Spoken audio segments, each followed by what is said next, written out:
Hello, my name is Kirioth, and today I've got a little bit more information for you regarding Codex Orks. So, the same chap who told me about all of the Ork vehicles, a bunch of the stratagems, all of that stuff, and also the clan-specific Warlord traits that we covered yesterday, I believe. My memory's terrible, it probably was yesterday. Has very kindly gotten in touch and said, you know what?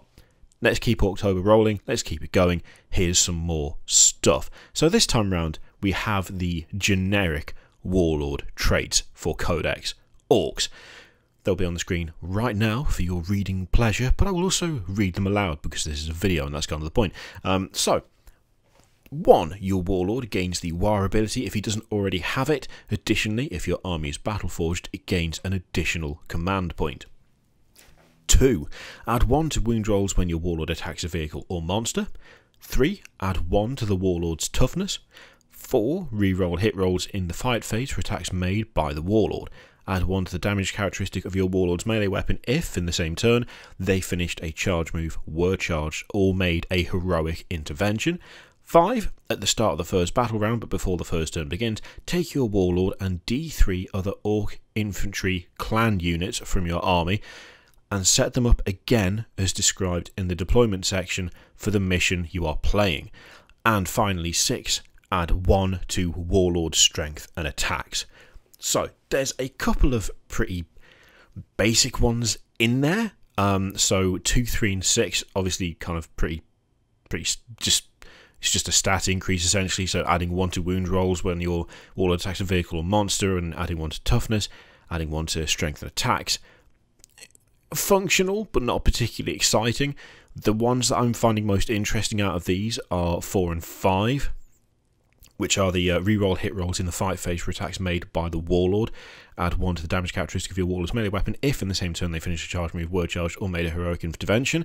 I find that more interesting than the others. Whether it's actually better or not is another matter entirely, but it certainly just feels a bit more, I don't know, I want to say reactive, but that's not the right word.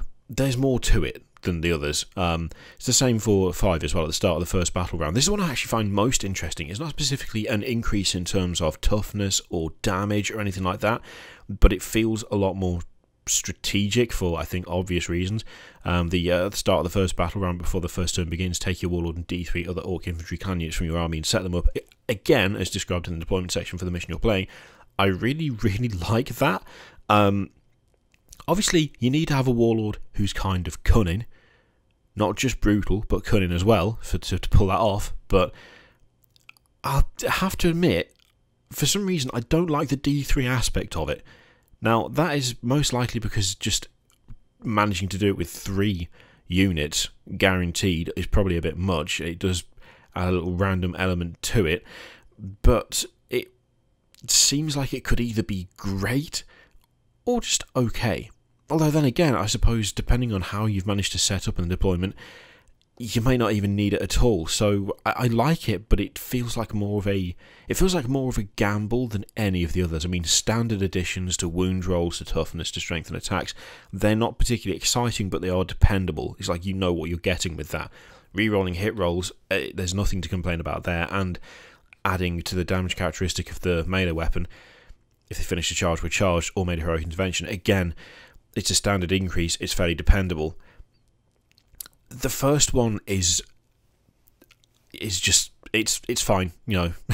it's fine.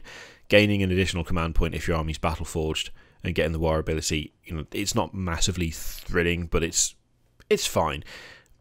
4 and 5 are definitely the most interesting. 5 I think is the most interesting of all of them, but it is also the one that I think is probably, in a way, the least dependable because of that D3 element to it.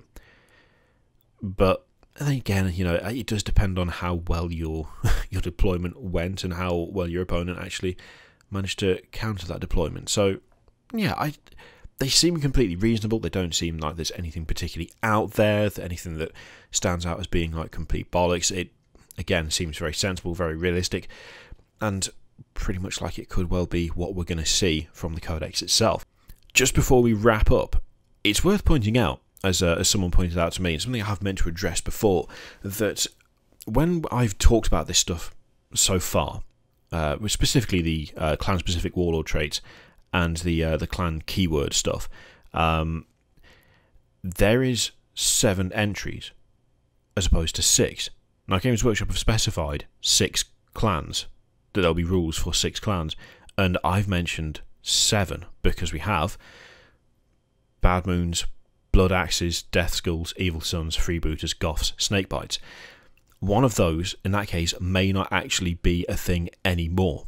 Now, the information that I've got has come from someone who play-tested the Codex, so one of those, it looks like, is not making it in. Not entirely sure which one, obviously, there's no way of me knowing that, but it has been floated that it might be freebooters who don't have that thing in, that it might be something that is applied only to Badrook specifically as a freebooter's character, for instance.